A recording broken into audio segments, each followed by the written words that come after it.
Hello everyone and welcome to Module 3. Now this is going to be a great module because whether you've gone through Module 2 and you have now trialed after 90 days your to-do list application, or whether you are skipping ahead and actually working out, for example, what to do after those 90 days and actually go and learn it before you actually go and apply it, then this module is going to be perfect because we've taught you some principles like the quadrant breakdown and being able to have a rough estimate of where you fall into and what application might be for you. We've taught you about the 90-day, the tutorial all the way through it and being able to reevaluate how you're using the application.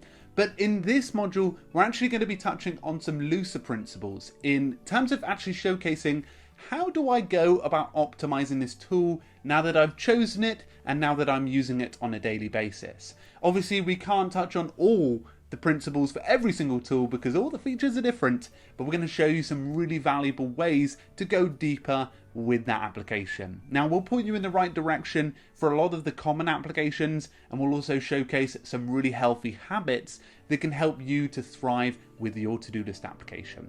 This is a really good summary, and I think you'll really find it valuable. So guys, let's jump into Module 3.